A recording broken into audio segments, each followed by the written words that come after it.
This is a public service announcement. Video games do not make people violent. And if you disagree, I'll stomp your head like my name is Ryan Gosling, you punk ass motherfucker.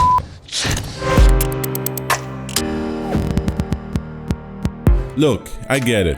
Video games can get a tad bit too violent, and we should have seen this coming a long time ago. Mario basically made a career out of stomping heads. Oh my god! The jumpy plumbers head-crunching adventures had us all so desensitized that the same company continued its violent poisoning of our children and had us simulating vicious animal fights and labeled it as a game for kids. Not just merely animal fighting either, no. Capturing them in inhumanely small spaces, treating them as property, and even going as far as to brag about it. Gotta catch them all. Yeah, fuck you, Ash Ketchum. How would you like it if I throw my balls at you? There was one moment some 10 years ago when I was 20 where video game violence actually made me feel uncomfortable. A friend of my mother came over to visit and brought her 11-year-old kid.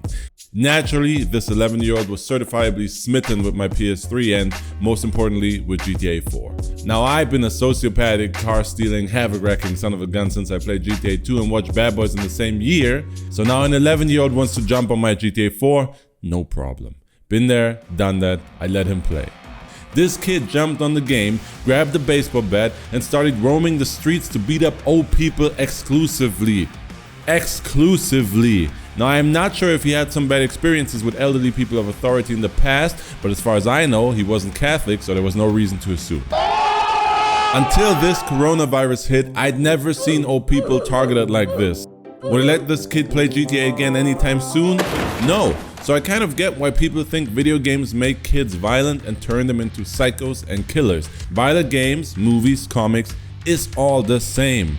Do video games inspire violence, or does human nature inspire violent video games? Are we, as a mankind, not simply drawn to violence? Are not our greatest worships violence-related?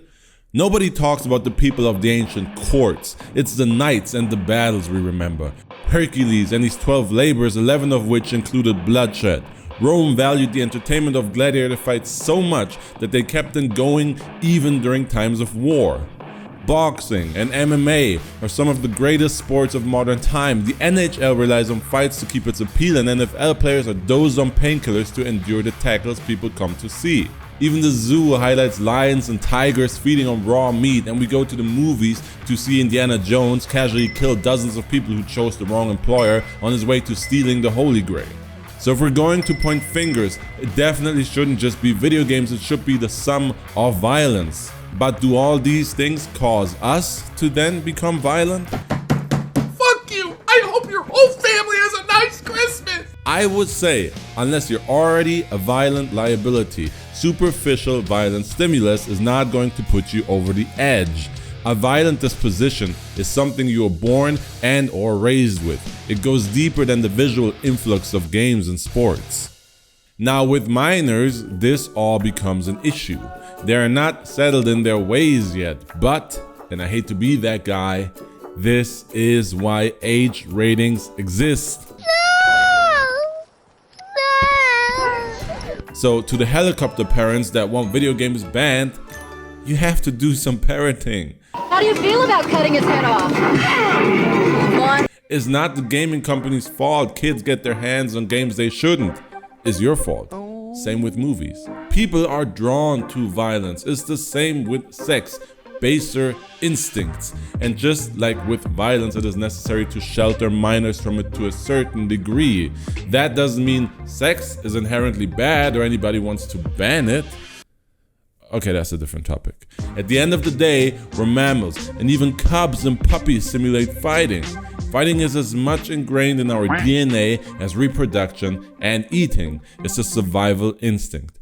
Every time we frag someone in CSGO or Valorant, we won. We survived. We eliminated the threat, and our brain rewards this with biochemical processes that I'm too lazy to Google. I just know it includes dopamine or something. Now, if we want to get creative, we could go the Splatoon route. A cartoony game that's basically a tactical shooter, except it's raining paint rather than bullets. But would we watch Rambo play paintball in the woods? I doubt it. And until we do, how about we stop blaming video games for bad things and start looking where it matters? education, upbringing, parenting, laws, and mental health care.